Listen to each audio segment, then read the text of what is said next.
I was amazed that such a simple moment would linger so vividly in my mind. It was a quiet afternoon, the kind where time stretches and mundane tasks take on a strange sense of significance. The house felt especially quiet, with only the soft hum of the air conditioner breaking the silence. I had decided to sort through my closet, something I'd been meaning to do for weeks but kept putting off. Maybe I was searching for a distraction, something to fill the void of another long day spent alone. My fingers danced across the racks, and there it was, a sleek black dress nestled among the clutter. I pulled it out, and its fabric felt smooth and luxurious against my fingertips. It had been years since I had last worn it. The zipper glistened in the soft light, almost playfully reminding me of who I used to be. A woman confident, alluring, unafraid to claim attention. I glanced at my reflection in the mirror, feeling a strange pull to recapture that version of myself, if only for a moment. Without a second thought, I slipped off my robe and pulled the dress over my body. The fabric felt like an embrace, warm and nostalgic, highlighting the curves I had once overlooked. I adjusted the straps, reaching behind me to zip it up, but the zipper resisted, catching just below the small of my back. I tried again, this time with more enthusiasm, but it wouldn't budge. I felt a surge of excitement as I adjusted the straps, eager to embrace the sensation of the dress enveloping my body. I thought about taking it off, but it made me curious and eager to see what I could see when I looked in the mirror. But my arms strained, and the zipper stayed stubbornly in place. I couldn't help but let out a soft laugh, a mix of excitement and maybe a little exasperation. I thought to myself, of all the times to have a wardrobe malfunction. Then it hit me. Caleb was upstairs. My stepson, home from college, had been quietly occupying the guest room for the summer. The thought of calling him made my pulse quicken, and I felt a surge of excitement. It seemed like such a simple request for help, but as I stood there, half-dressed and feeling a bit vulnerable, I couldn't help but feel a surge of excitement. Was it embarrassment? Was it self-consciousness? I wasn't sure, but I felt like I didn't have a choice. "Caleb," I called out, my voice steady but soft, resonating down the hallway. I heard his footsteps coming down the stairs, taking his time and being very careful. When he appeared in the doorway, his eyes widened slightly as they took in the scene. There I stood, the dress clinging to me, the zipper stuck halfway up, exposing the expanse of my bare back. His gaze flickered between my face and the dress, and for a moment, a quiet tension hung in the air. "Hey," I said, trying to smile casually. "Hey, can you help me with this? The zipper's stuck." He paused, his hand gently rubbing the back of his neck. "Absolutely. Yeah, of course." I turned around, presenting my back to him, and immediately felt the warmth of his presence as he stepped closer. The room felt like an intimate space, the air thick with anticipation. His fingers gently touched my skin as he reached for the zipper, sending a thrilling shiver through me. It wasn't just the physical touch. It was the awareness of being seen, of his undivided attention. "It's really stuck," he said, his voice low and alluring. He tugged gently, and I felt the dress shift slightly against my body, adding to the anticipation. "Just pull a little harder," I said, though my voice came out softer than I intended. His hand moved to the back of my body, his fingertips lightly tracing the edge of the fabric. Every little motion felt magnified, like a gentle wave on a still lake.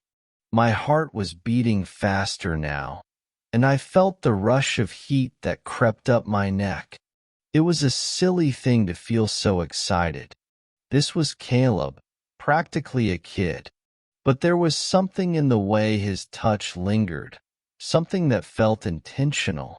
The zipper yielded to the gentle pull, releasing a soft metallic sound as it did so. "There," he said, his voice quieter now, almost tentative. I turned to face him, pulling the straps back onto my shoulders. "Thank you," I said, my voice still soft, but with a depth I hadn't expected. He nodded, and for a long, lingering moment, our eyes met. "No problem," he said.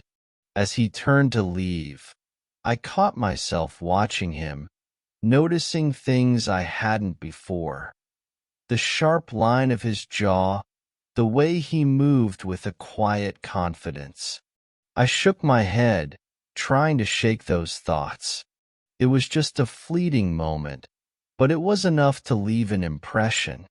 But even as I tried to convince myself, I couldn't ignore the way my body felt alive in a way it hadn't in years.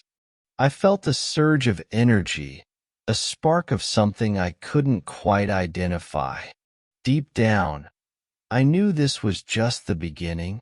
Something had shifted, and there was no going back.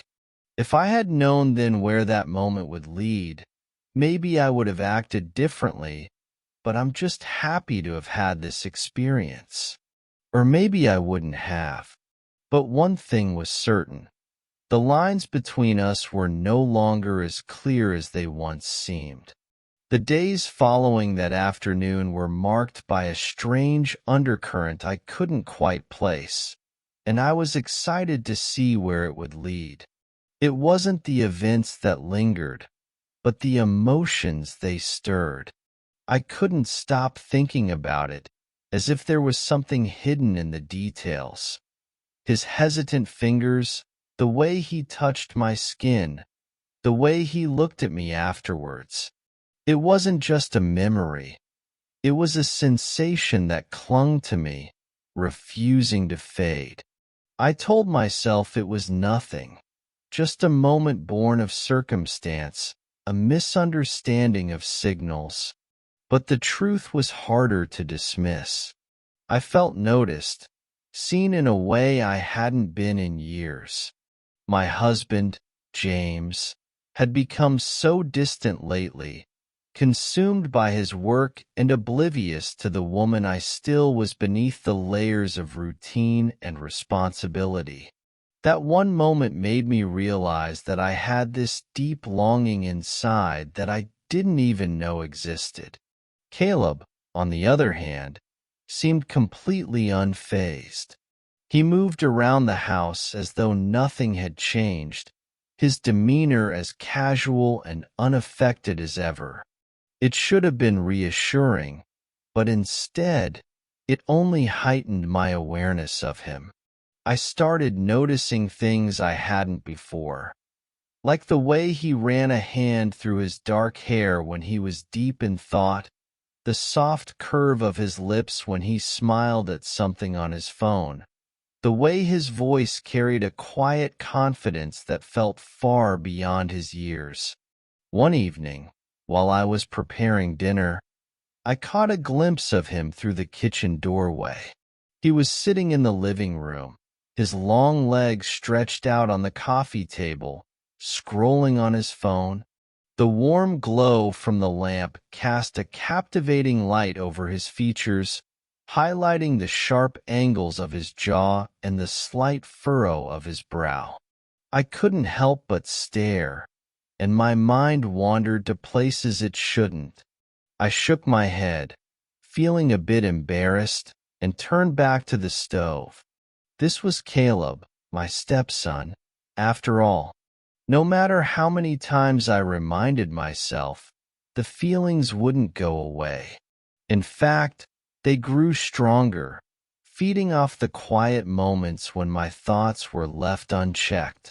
Later that night, as I sat curled up on the couch with a glass of wine, Caleb wandered into the room. He was wearing a plain gray t-shirt and sweatpants, his hair a bit tousled, as if he had just woken up from a nap. He gave me a little smile. It felt like he was reading my mind. I felt my pulse quicken, and I couldn't help but feel all warm and fuzzy inside. "Couldn't sleep?" he asked playfully. "Something like that," I replied, my voice steady despite my racing heart. "Something like that," he replied, settling onto the couch across from me. "What about you?" he asked, a warm smile spreading across his face. "Just unwinding," I said, gesturing to the wine glass in my hand. "Long day," he replied, a hint of exhaustion in his voice. He nodded, his gaze shifting to the glass in my hand before returning to me. "I'd love to join you." I paused for a moment, thinking about how much I would enjoy it, but then shook my head. "Oh, no, you wouldn't want to miss out on the fun," he replied, a playful smile spreading across his face. He disappeared into the kitchen and returned a moment later with a beer, settling back onto the couch. We sat in comfortable silence for a while, the only sounds the soft hum of the air conditioner and the occasional clink of his beer bottle against the coffee table. But the quiet wasn't as benign as it seemed. It felt charged, as though something unspoken hung in the air between us. "It's been absolutely wonderful having you here this summer," I said, brightening the atmosphere. The words felt a bit formal, but I was excited to see how this conversation would unfold. "Yeah," he said, our eyes meeting. "It's been great to be back. It's a bit different, though." "How so?" I asked, my voice warm with curiosity. Intrigued. He gave a casual shrug and took a sip of his beer. "I don't know. It's just different." His words touched me in a way I hadn't expected, sparking a deep, thrilling response within. I felt the urge to ask him more about it, but I was also excited to see where the conversation would lead. As the evening went on, the space between us seemed to shrink, creating an intimacy that felt electric. He shifted on the couch, leaning forward slightly, and I felt his gaze on me, steady and unwavering. It wasn't the gaze of a boy. It was the gaze of a man, and it made my breath catch in my throat. "I've missed just being around you," he said suddenly, his voice soft yet firm. His words hung in the air, heavy with implication. I was at a loss for words. I wanted to brush it off, to laugh it off, but part of me felt like there was more to it. But another part of me, a part one was excited to embrace, wanted to lean into it, to see where it might lead. "Me too," I whispered, my voice barely above a whisper. For a moment, neither of us moved. The room felt electrically charged, the air thick with anticipation. Then, slowly, he leaned back, his expression unreadable. The moment passed, but the weight of it lingered, pressing down on me long after he'd gone upstairs.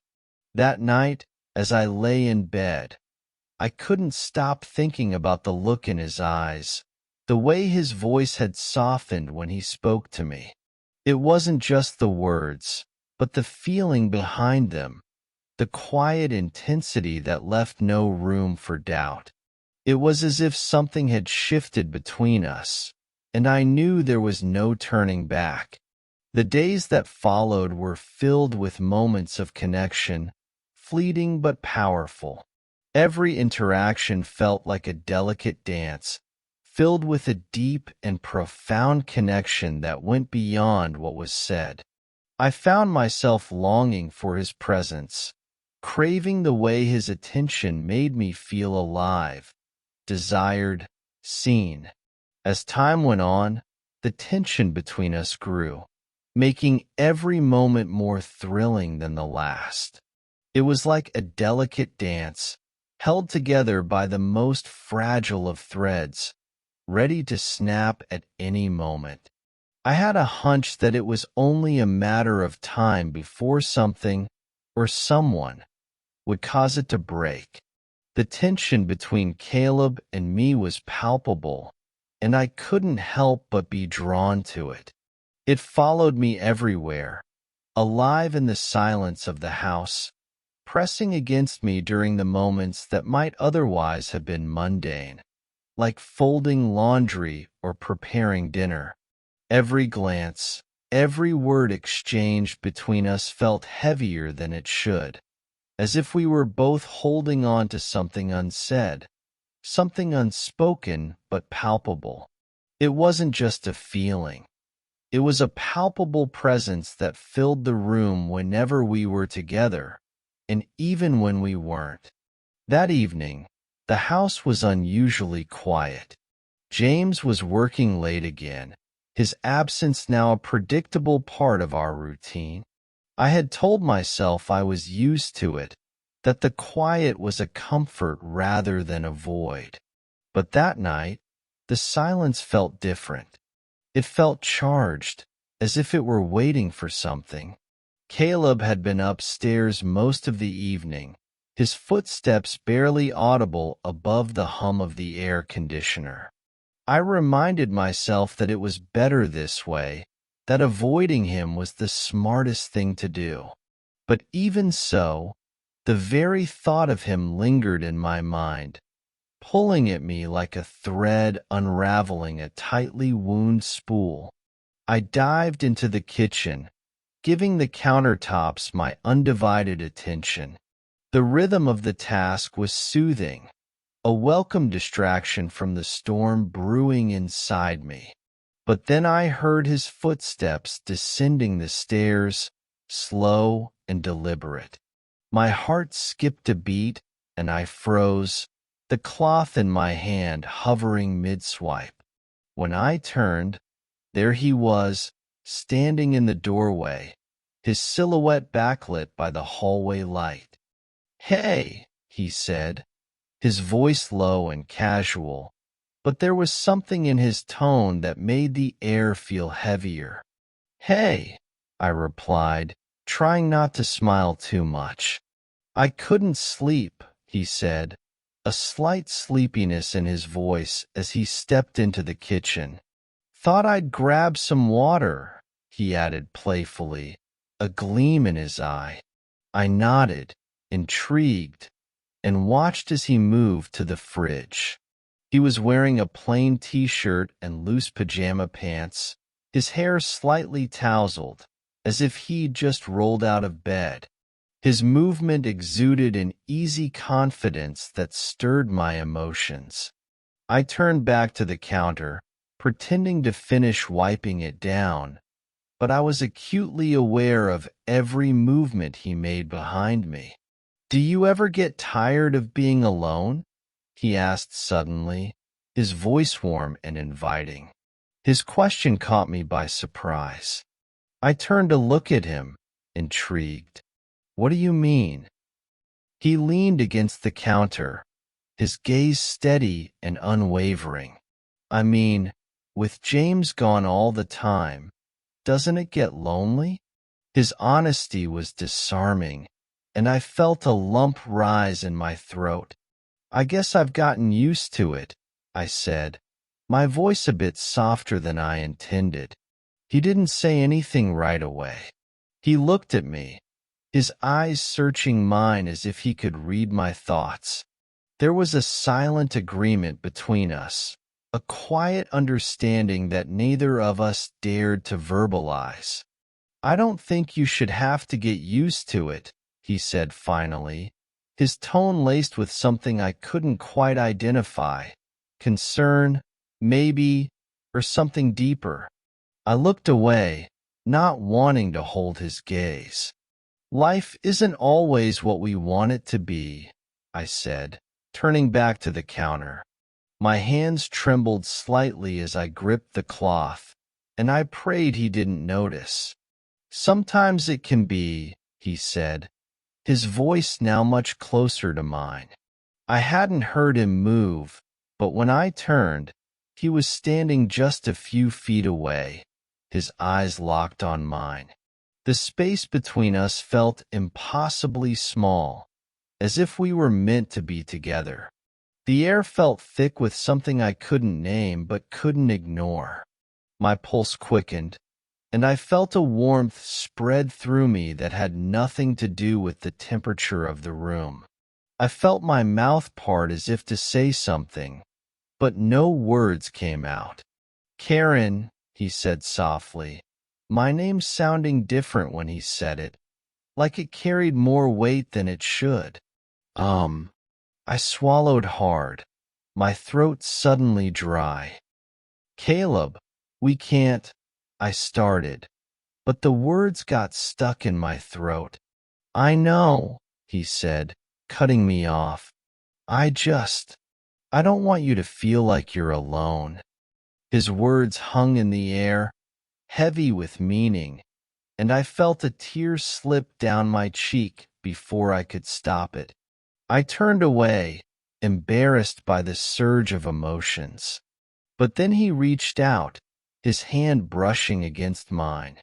The connection was palpable, like a tingling breeze that swept through my being, confirming the undeniable pull between us. "It's okay," he whispered, his voice barely above a whisper. "You don't have to say anything." I leaned in, embracing the warmth of his hand against mine. It was a small gesture, but it felt monumental, like the walls I'd built around myself were beginning to crumble. But just as quickly as the moment came, I pulled back, stepping away and putting space between us. "You should go to bed," I said, my voice trembling with excitement. "It's late." He paused, his eyes meeting mine one more time, and then he nodded. "Good night," he said, his voice tinged with something I couldn't quite place. Regret, maybe, or longing. "Good night," I replied, watching as he turned and left the kitchen. When he was gone, I let out a shaky breath, my heart still racing. The room felt empty without him, but the weight of what had just happened pressed down on me, leaving me reeling. I knew I had to draw a line before it went too far. As I told myself this, I felt my body hum with the memory of his touch, and my mind kept replaying the look in his eyes. I stood there in the silence, the coolness of the counter beneath my hands grounding me as I tried to make sense of what I was feeling. It wasn't just desire. It was something deeper, something that made my heart race because it felt so real. In that moment, I knew that this was only the beginning, that the lines we were tiptoeing around wouldn't hold forever. I knew something had to change, and when it did, I wasn't sure if either of us would be ready for what was coming next. But I was excited for the possibilities. The living room was filled with a warm, golden glow from the table lamp in the corner, casting long shadows across the room. I poured myself another glass of wine, hoping its warmth might ease the weight of the day.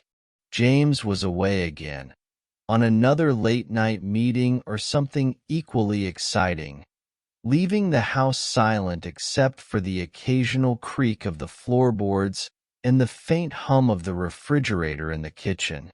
I was used to this stillness, this comforting quiet, but tonight it felt different, heavier, like the quiet was pressing in on me from all sides. I heard Caleb's footsteps before I saw him, soft and unhurried as he came down the stairs.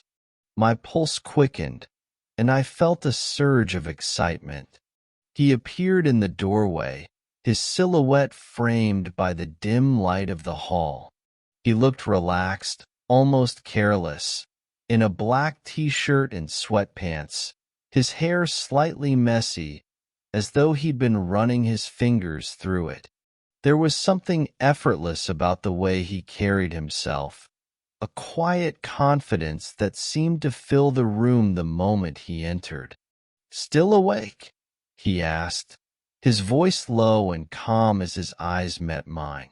I nodded, lifting the glass in my hand as though it explained everything. "I couldn't sleep," I replied, my tone more casual than I felt.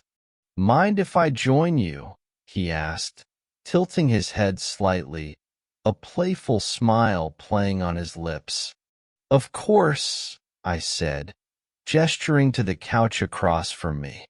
I could use the company. He strolled over and nestled into the cushions, his movements fluid and unhurried. He stretched out his legs, one arm draping lazily along the back of the couch. His presence immediately transformed the energy in the room, making it feel more intimate and cozy. I took a slow sip of my wine, hoping it would steady the racing of my heart. "Long day?" he asked, his gaze warm and focused. I nodded, setting my glass down on the coffee table. "Something like that. And you? What's keeping you up?"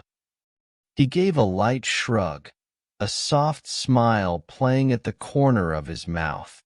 "I just felt like being up and about. I didn't think anyone else would be." There was something about the way he said it, the way his eyes lingered on me a fraction too long, that made the air feel charged. I shifted in my seat, suddenly hyper-aware of the hem of my dress brushing against my thighs and the way the wine glass felt cool against my fingertips. We sat in silence for a moment, savoring the special connection we'd made. The air felt thick with anticipation, and I felt a tingle of excitement at the prospect of what might come next. It was the kind of silence that felt full of potential, like a single word could change the course of the night. I felt his gaze on me, steady and unflinching, and it made my skin prickle with a warmth that I welcomed. "I've missed this," he said suddenly, his voice soft but deliberate. "Missed what?" I asked, though I already knew what he meant. "This," he said, gesturing vaguely to the space between us. "Just talking, spending time together." His honesty took me by surprise, and for a moment, I wasn't quite sure how to respond.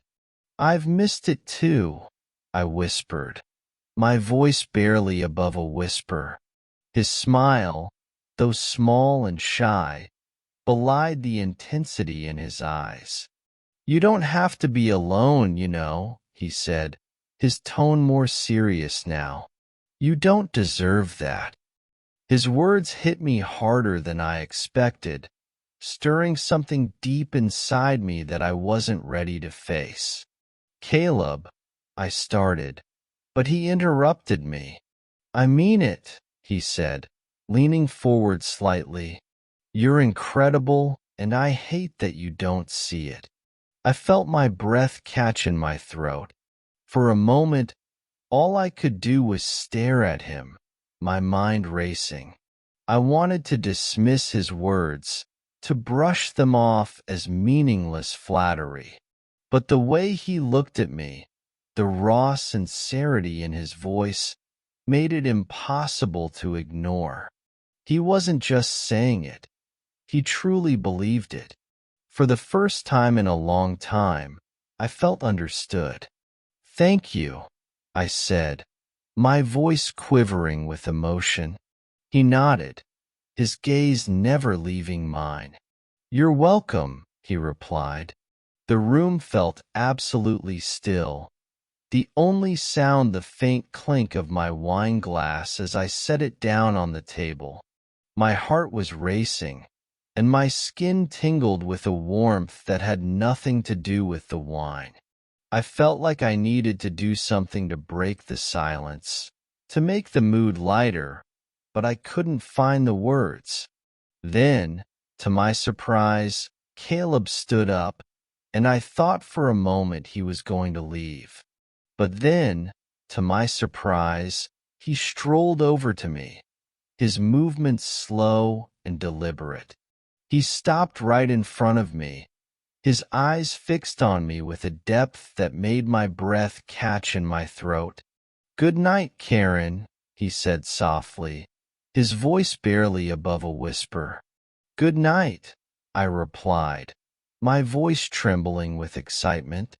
He paused, as if he had more to say, then turned and walked away, his footsteps fading into the silence of the house. I sat there for a long time after he left, thinking about the weight of his words and the look in his eyes. I reminded myself that it was nothing, that it didn't mean anything. But deep down, I knew that wasn't true. Something had shifted between us, something I couldn't ignore. I couldn't stop thinking about what might come next, and even though I tried to push it away, I was excited. The silence between Caleb and me felt like a taut string, stretched to its breaking point. It had been days since that quiet moment in the living room, but its echoes still lingered in the air, making every glance and every accidental brush of skin as we moved around the house special. I didn't even notice James's absence, but Caleb's presence was a whole other story. He was everywhere, and no matter how much I tried to avoid him, I couldn't escape the pull he had over me. That evening, the house felt heavier than usual. A summer storm rumbled in the distance, the low growl of thunder punctuating the stillness. I sat at the kitchen table, a half-empty glass of wine in front of me, staring out the window at the darkening sky. My thoughts were a vibrant tapestry of emotions, a kaleidoscope of feelings intertwined with guilt, longing, and a mysterious element I couldn't fully identify. The rain began softly at first, a gentle patter against the windows, and then escalated into a steady downpour that blurred the world outside. Caleb came in, and his presence made me feel so good. He was barefoot, his jeans slightly damp from venturing outside earlier, and his long hair fell in front of his eyes.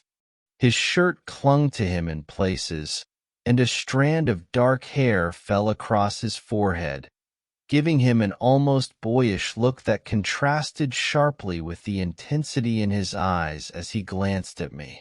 "You okay?" he asked, his voice low but steady, as though he already knew the answer. I nodded, though the truth was far more complicated. "Just thinking," I said, my fingers tracing the rim of my glass. "Mind if I join you?" he asked, his gaze lingering on me for a moment longer than necessary. I hesitated, but only for a second. "Sure," I said, gesturing to the chair across from me. He took a seat, and the table felt smaller, the space between us charged with anticipation. We sat in silence for a while, the sound of the rain filling the air, creating a soothing backdrop to the storm brewing within me. I could feel him looking at me, and I took a deep breath, trying not to meet his eyes. "You've been quiet lately," he said finally, breaking the silence. I laughed softly, though there was no humor in it. "So have you," I replied, my voice warm and playful. He tilted his head slightly, his eyes narrowing as though trying to decipher a puzzle. "I don't know how to say this without making it weird," he began, his voice careful and deliberate. "Then maybe don't say it," I interrupted, my tone a bit sharper than I intended. I immediately regretted it, but there was no taking back my words. He leaned back in his chair, his gaze never leaving mine. "It's already weird, Karen," he said simply, his honesty cutting through the air like a blade. I looked away, unable to face the truth in his words. My heart was pounding, and I could feel the hair on the back of my neck standing up. The rain outside grew in intensity, its sound matching the rhythm of my racing pulse. I don't know what you're talking about," I said, my voice trembling with excitement. He leaned forward, his elbows resting on the table, closing the distance between us. "You do," he said softly, his voice low and almost hypnotic. "You feel it too. Don't pretend you don't."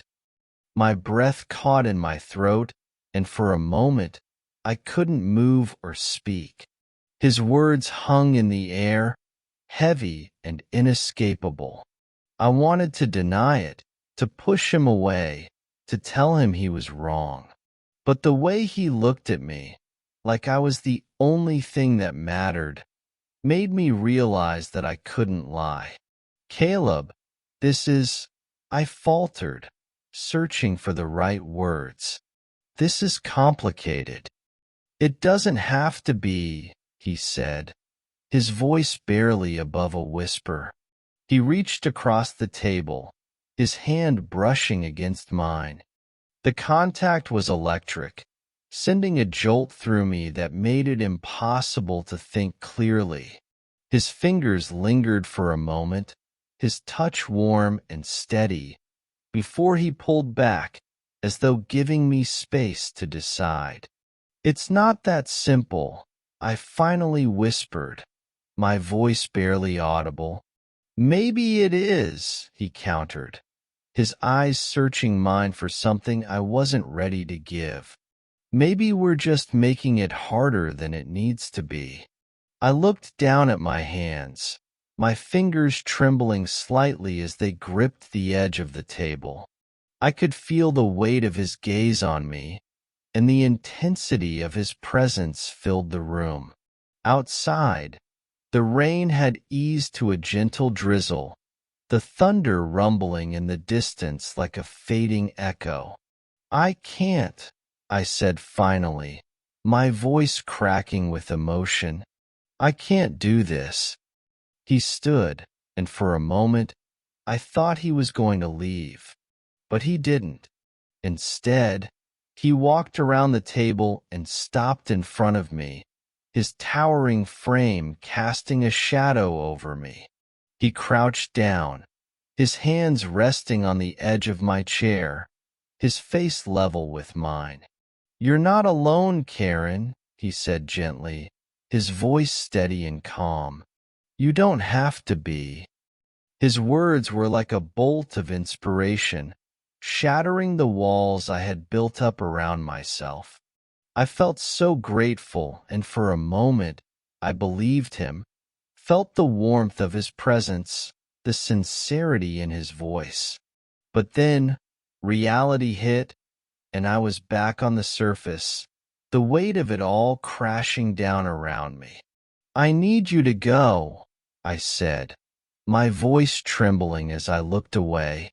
"Please." He paused, his gaze fixed on me, and then he took a step back. "If that's what you want," he said quietly. "It is," I said, though the words felt hollow in my chest. He nodded, and his expression was hard to read as he turned and walked away. I could hear his footsteps fading into the distance as he walked away, leaving me alone once again. The rain had stopped, and the silence of the house only added to the palpable connection between us. I sat there for what felt like hours, thinking about what he said and the look on his face. I had done the right thing. I told myself this was better this way. But deep down, I wasn't so sure. There was a change in the air, an unspoken understanding that I couldn't deny. I felt a surge of hope, knowing that this wasn't the end. It was just the beginning. The house felt oddly quiet, as if everyone had gone into hiding. The faint hum of the refrigerator and the occasional creak of the floorboards were the only sounds, creating an intriguing tension in the air. The storm from earlier had passed, leaving the night unusually quiet, as though the world itself was holding its breath. I was standing in the living room, staring at the faint reflection of myself in the darkened window, my thoughts a tangled mess of guilt, desire, and something far more dangerous: hope. I couldn't believe we'd gotten to this point. I kept telling myself that I could keep things under control, that the tension between Caleb and me would go away if I just ignored it. But no matter how much I tried to push it away, it kept creeping back, stronger and more insistent, until it was impossible to pretend otherwise. Every glance, every word, every touch built up to this moment, and now there was no turning back. I heard his footsteps before I saw him, the soft thud of his bare feet against the wooden floor. My heart leapt into my throat, and I felt a rush of excitement as I turned to see him standing in the doorway. He was wearing a plain white t-shirt and gray sweatpants, his hair slightly tousled, as though he'd just woken up. His presence filled the room, and I could feel the air getting heavier and thicker, as though it was pressing down on me. "You're still awake," he said, his voice low and steady, but there was a quiet intensity in it that sent a shiver down my spine. "So am I," I whispered, my voice soft.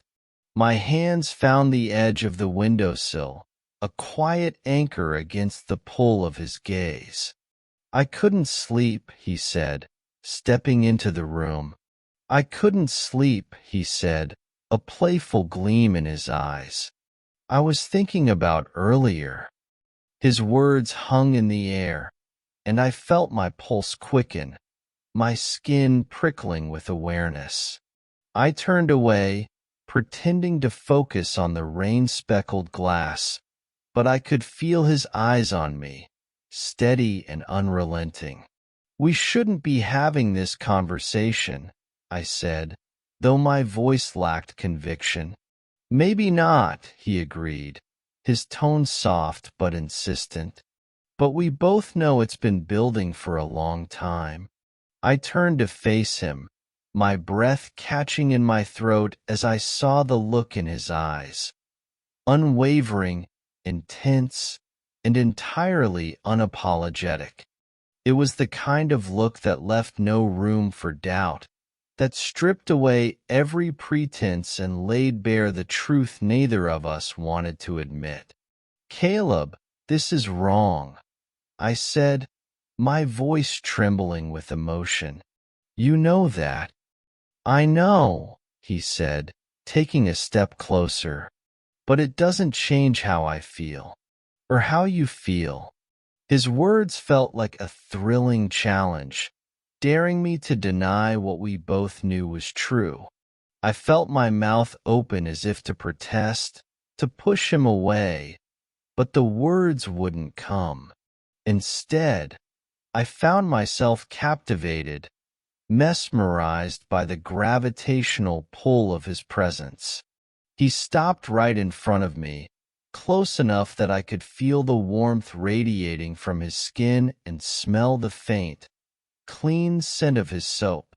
My heart was beating so loudly I was sure he could hear it, and my hands trembled as I tried to keep my composure. "Karen," he said softly, my name sounding different when it came from him, softer, more intimate. "Tell me you don't feel it, and I'll walk away." I stared at him, my mind racing with 1,000 thoughts. I wanted to tell him no, to end this before it went any further. But the truth was I couldn't. I felt it, every unspoken word, every lingering glance, every electric touch that had passed between us. It was undeniable and inescapable, no matter how much I wished it wasn't.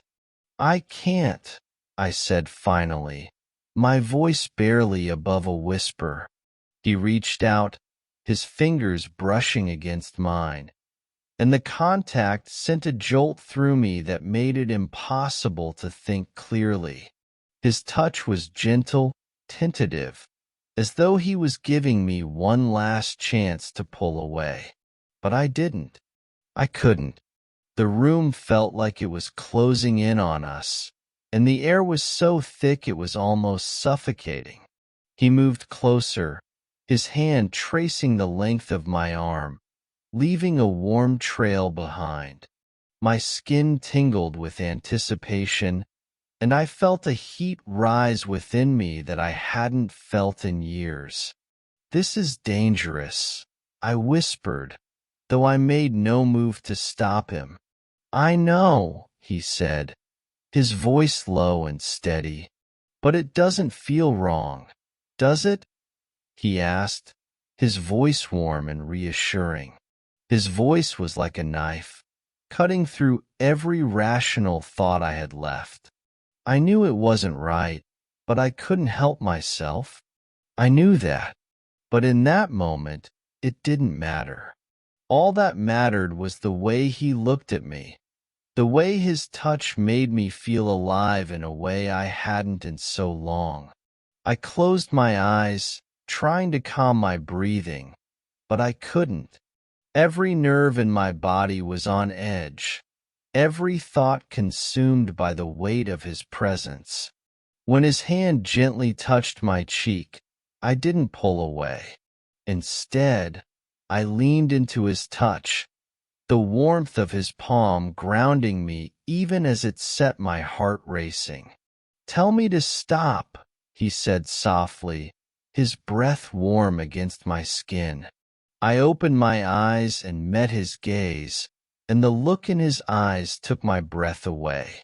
It wasn't just desire. It was something deeper, something raw and real that I wasn't ready to face. But I didn't tell him to stop. Instead, I closed the distance between us, my lips brushing against his in a kiss that was both hesitant and full of longing. It was a kiss that spoke volumes, revealing all the things we had been longing to express, all the things we had been holding back for so long. In that moment, I felt like I was finally free, like I could be myself, and like nothing could stop me. When we finally pulled apart, the room was silent, the only sound the soft patter of rain against the window. I looked at him, my heart pounding in my chest, and for the first time in a long time, I felt completely, terrifyingly alive. But as the reality of what had just happened began to settle in, so did the weight of what it meant. There was no turning back, no pretending that this hadn't changed everything. Despite my desire to relish every moment, to immerse myself in the warmth of his embrace, I understood that life would carry on. Life goes on, and that's something we can all embrace.